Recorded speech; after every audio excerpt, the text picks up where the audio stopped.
Hey my dudes, my name is Cecilia and welcome to another week in my kitchen here in Stockholm. Fall is really falling right now, which means chanterelles are really the mushroom of the moment. They have such an incredible meaty flavor and Swedes go absolutely nuts for them. They have them in soup, they have them in toast, and they also have them in quiche. And you're thinking, chanterelle quiche does not sound like a very Swedish concept, but kantarellepaj does sound like a very Swedish concept. This quiche is rich, it is silky, and it really tastes like fall from those chanterelles. You guys are absolutely going to love this, so let's get started.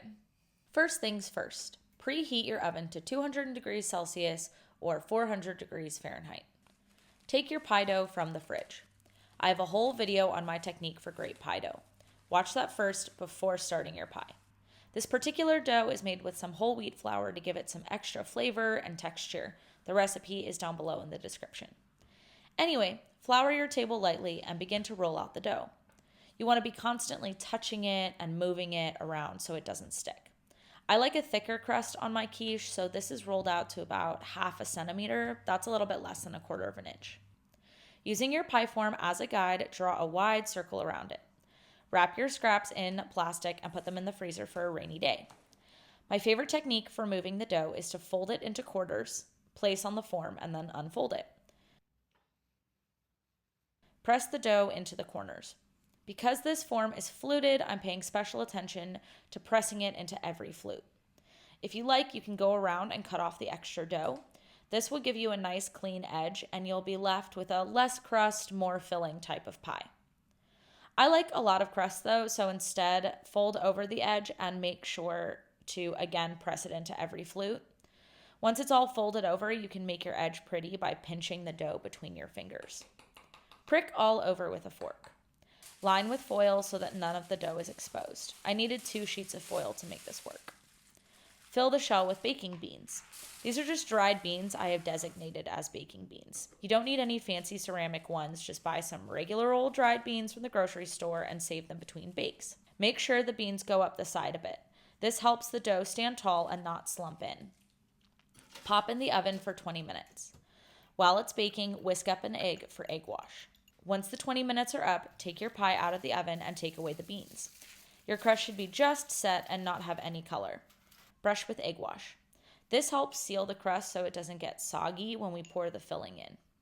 Pop in the oven for another 5 minutes. It should come out a very light golden. Place to the side to cool. While the shell cools, let's make some filling. Go through your mushrooms and clean them.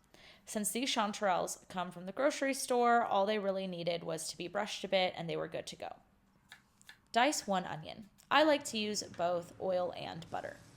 Fry the onions over medium heat and don't forget to salt them. We aren't looking for caramelized here, more just like sweet and translucent. Once you are happy with them, take them out of the pan and set to the side. Into the same pan, add more oil and butter. Throw in all of your chanterelles. I like big chunks, so I don't cut these down at all. Add in a couple sprigs of fresh thyme. Salt generously and don't be afraid to add more butter to the pan if it feels dry. While I'm using chanterelles today because that's what's local and in season, you could really use whichever mushrooms you like. This would be equally good with button mushrooms, portobellos, porcinis, yellowfoot, or a combination thereof. Once the mushrooms are really well melted down and brown, take them out of the pan and set to the side to cool. Into a bowl, crack 5 eggs and pour in 5 deciliters of cream. Season as you will. I used about 1/2 teaspoon of salt and quite a bit of black pepper. Whisk it all together. My favorite thing about this recipe is that it's really just a ratio. 1 egg to 1 deciliter of cream, and you can make as much or as little as you need.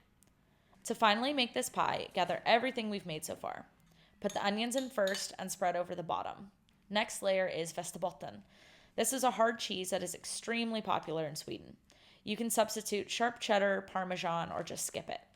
I buy pre-grated because this cheese is expensive and this is the smallest amount you can buy. Your girl is on a budget.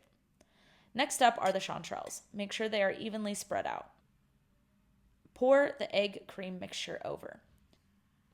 Sprinkle some more cheese over the top. Carefully put in the oven and bake for around 45 minutes or until puffy and golden brown. If you feel insecure about whether or not it's cooked, then check the internal temperature. It should be over 76 degrees Celsius or 170 degrees Fahrenheit. It's been about an hour, and I think this pie is finally cool enough to eat. All right, let's see here. Oh my goodness.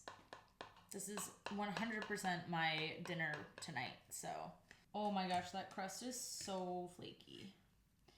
I cannot get underneath you. Right tool for the right job.